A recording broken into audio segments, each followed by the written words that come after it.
So we're going to start with an agreement for sale. And what we're going to do, and what our two speakers have offered to do, which is really exciting, is we're going to actually go into a live deal, and we are lucky enough to have the agreement for sale buyer and the agreement for sale vendor who are going to have a conversation with each other that I'm going to ask some questions to keep the conversation going. So the really cool part about this is, number one, this is a testament to the fact that agreement for sale is truly a win-win.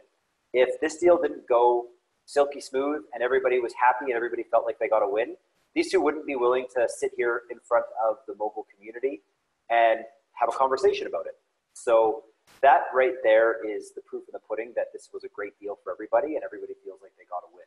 The other cool part is, you know, a lot of us are looking for deals from the mindset of the investor, the person trying to get the agreement for sale. Well, we're going to get insight into both sides of the deal. Why would somebody want to pursue an agreement for sale? Why would somebody want to offer an agreement for sale? And what's that all about? So there we go. So the agreement for sale vendor is our very own Wayne Hillier, the real estate investor dad himself. So love Wayne.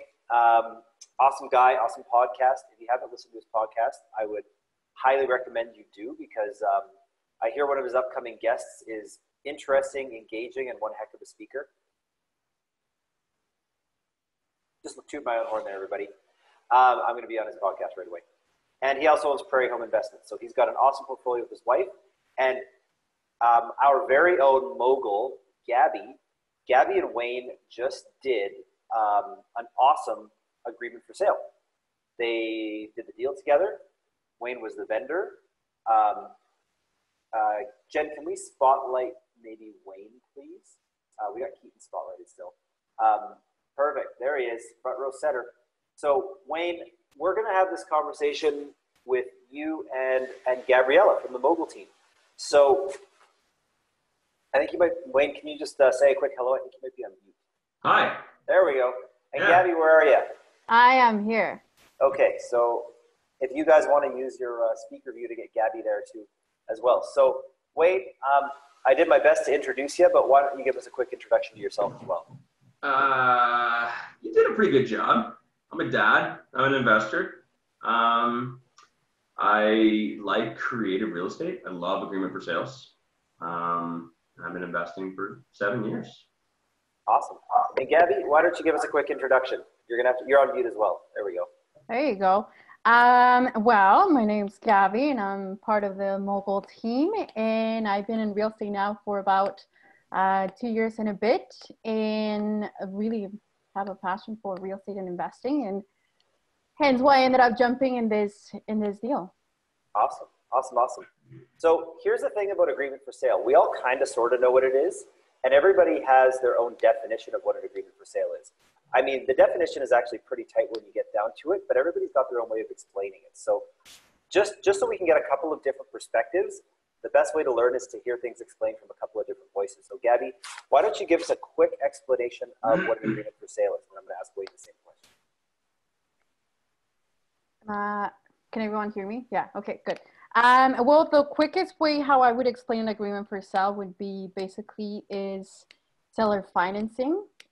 I guess in the overall scope, that's pretty much it, without having to involve a bank, except for obviously by the end of the term that you get that agreement for sale for. And more often than not, that agreement for sale would also come with a down payment upfront. Perfect.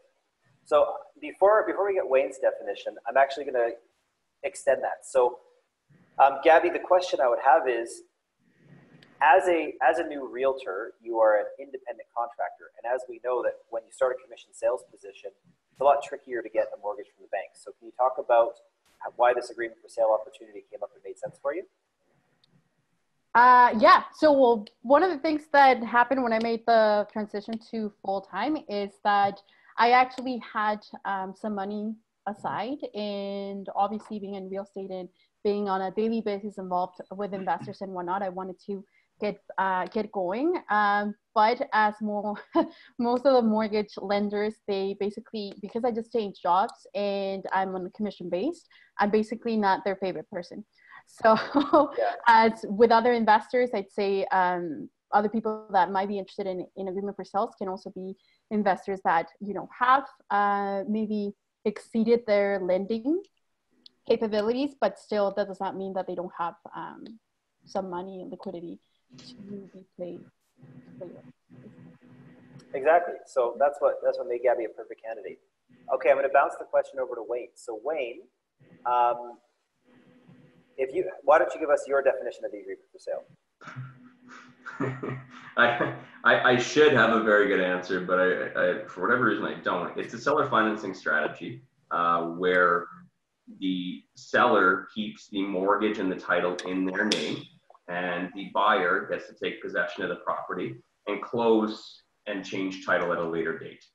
So there's obviously a list of benefits, like Gabriela was saying, for the buyer and the seller. And it's not just one particular way you can use it. You can use it in lots of different ways. Like in this example, where, you know, selling it actually makes sense as well. And I've used it for many different strategies. Yeah. So let's talk about your perspective. You know, why did it make sense for you to extend seller financing to your purchaser? For this deal? Yeah. For this deal, I purchased a property for a flip to add a secondary suite to it. And it was supposed to be a flip sale at the end of it, but some things happened. The renovation didn't go as planned. The finishing work wasn't, there were some things that, like, I wasn't quite happy with. And I didn't want to put it on the market and have my reputation, I didn't want my reputation to be affected by it. I mean, the work wasn't bad or anything. It was just some of the finishing work wasn't quite great. And the cost to repair it all wasn't really going to make sense. So initially, we were going to just refinance it and add it into our portfolio as a rental property. But then obviously Gabriela reached out and we kind of thought about the idea of, hey, should we offer seller financing on this? Awesome. So I'll ask you the question first. What process did you guys go through to determine the final buyout price for the agreement for sale? How did you guys come to that agreement? We negotiated just like any other deal. I had a price that I wanted, and by giving her, you know, by her giving me that price, she wanted terms in exchange, right? So it was slightly more than maybe what we would have sold it for on the, you know, I'm on MLS, plus with realtor fees, et cetera, et cetera, et cetera. So we kind of we went back and forth and determined the value of the terms, and then we were able to establish a price based on that. Okay, awesome. And so I'm going to bounce the question back to Gabby. Gabby, what were some of the terms that were important for you to make this deal make sense to you, that you negotiated for the deal? Well, for me, I wanted to have full say over the property. So one of the reasons why I wanted to do in basically the agreement for sale and all that was the opportunity to gain some equity on the property as I purchase the property, and obviously make some cash flow as part of it. So that was basically my two biggest motivators to go into this deal, and how I saw this as an opportunity specifically for the position that I was in. Awesome. And the house has a basement suite, that's correct? Yeah, it's a legal basement suite. Nice. So, I mean, for where you are, it makes perfect sense to have that extra rental income coming in to help cover the costs. Yeah, no, so far it's been awesome. It's actually been cash flowing quite well, and haven't really had any issues since I bought it, other than things that I wanted to do to the property. But it's been great, and it has given me the opportunity to try new strategies in real estate. I even tried, and some people know this, Airbnb on the unit. So it's it's been awesome so far. Awesome. Now, can you, Gabby, explain to us the process that you guys went through to determine what the monthly payment was going to be? I will let Wayne talk about that. All right, we'll bounce it back. So the monthly payments, so there's multiple ways to structure an agreement for sale. There's classic ways, there's traditional ways. That's what I love about it, is because there's no one way to do it. I mean, there's guidelines to stay within, but you can set the terms however you want. So when you're dealing with low equity, no equity deals, you know, typically it's the underlying mortgage amount, you take over the existing payments, and the property taxes, insurance, etc. You can also do it in a way where you can almost, how do I do this without pen and paper or a whiteboard? You can also have it where it doesn't relate to, it has nothing to do with the underlying mortgage. You have almost like a second mortgage, a second loan. So, you know, in this example, I don't remember the figures exactly, but let's say, for example, it was $440,000 with $40,000 down. The outstanding amount is $400,000. We establish an interest rates, a term, amortization, and then spit out the payments in a normal mortgage calculator, and then that decides it. So there's multiple different ways you can do it, and so that's how we structured it. We determine the interest rate, the amortization, and everything else, and then. Okay, and for the rest of the expenses, well, we're talking insurance and taxes. How does the insurance and the taxes work? Do those stay in your name, or are they in Gabby's name? How did you guys sort that out? In my name, and then the payments are made to me. Okay, yeah. Perfect. So this is a flat monthly payment, and boom, you're ready to go. And for insurance, we just we do the normal. Oh God, I wish Gabby was here. She knows better. Insurance is in Gabriela's name. Okay, insurance is in Gabriela's name. She's listening. Yeah, I was gonna say. I'm like, okay. I really should get. Okay. Want to do this? So I can pitch it. I am talking, right? All right, so let's spotlight Gabby here. Yeah. In regards to the payments, yeah, I take over the insurance, so I pay that, and what I transfer to Wayne and Gabby, it's basically the what the taxes are and the mortgage payment. I take responsibility over the insurance payments, and basically how that got set up is Wayne basically is one of the he got added. Well, Wayne and Gabby got added as what you call it? I'm lacking the name here. The primary beneficiary.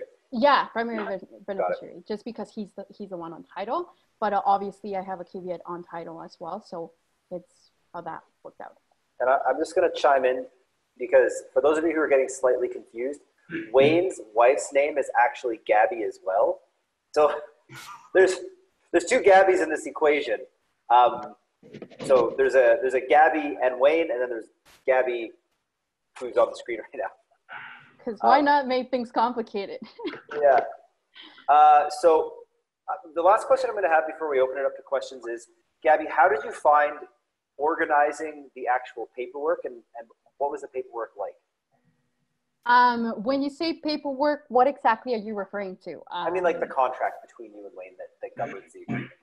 Well, that's where the beauty of, Barry in the network comes in. So that's basically how we ended up setting up all that paperwork. Wayne was working with Barry, and I ended up working with another lawyer that was quite familiar with agreement for sales. And I think that's one of the key points to be mentioned is whenever you do an agreement for sale, you really need a lawyer that understands the whole process and what you're doing and what each person is basically going in for, so that they can advise you properly and will basically watch out for your own interest as seller and as the buyer. Awesome. Yeah. Awesome. Okay. Well, you know what? I appreciate it. I guess the last question I would have for you guys before we open up the question is, do you guys, now that we're a year into this deal, are you guys still both feeling super happy? Like this has been a mutually beneficial win-win? Absolutely. Yeah. Yeah, 100%. Sorry, I was checking if I was on mute. Yeah, no, I have no complaints, as I was saying before. It's an awesome property. And it's portraying as I wanted it to work. So it's cash flowing, and it's doing what what I wanted it to do, and basically providing me with free leaving too. So it's pretty cool. Awesome. Okay, guys, let's open it up to some questions from the audience.